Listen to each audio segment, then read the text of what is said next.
Nous avons pris l'initiative, donc Recherche et Rencontres, de faire d'organiser un certain nombre de manifestations cette semaine et la semaine prochaine. Et nous avons ce soir à l'Hôtel de Ville de Paris une manifestation pour présenter cette future fédération d'une part et présenter un film avec Michel Bouquet, La Petite Chambre, qui est un film intéressant, et ensuite continuer sur un débat sur toujours ces notions de personnes âgées, isolement, prévention du suicide, etc.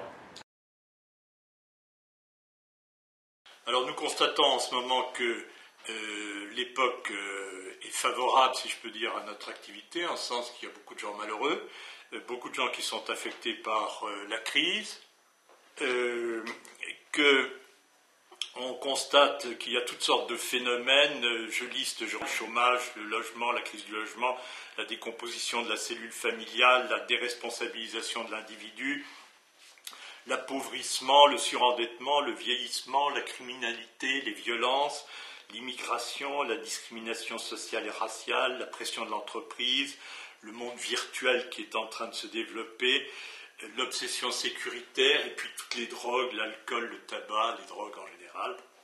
Bon, tout ceci crée un substrat très favorable au développement des problèmes d'isolement et de suicide. On constate que le suicide est malheureusement quelque chose qui se développe en France, notamment chez les jeunes et chez les personnes âgées.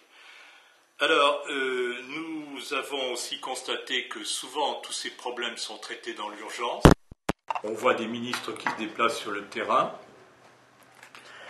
et on traite les urgences, on réagit au quotidien, on gère la crise sur le court terme et puis on passe à autre chose parce qu'il y a toujours quelque chose d'autre dans l'actualité.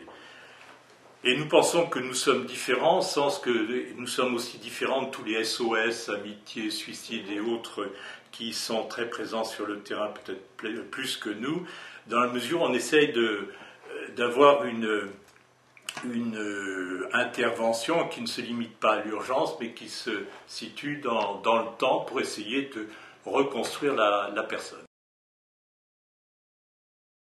Nous avons une file active, comme nous disons, c'est-à-dire des gens que nous suivons, qui est un gros millier d'individus.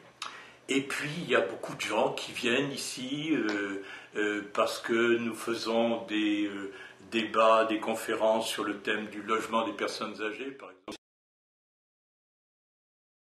Le monde est devenu très, très difficile. Et donc c'est la raison pour laquelle nous essayons d'évoluer en ce moment.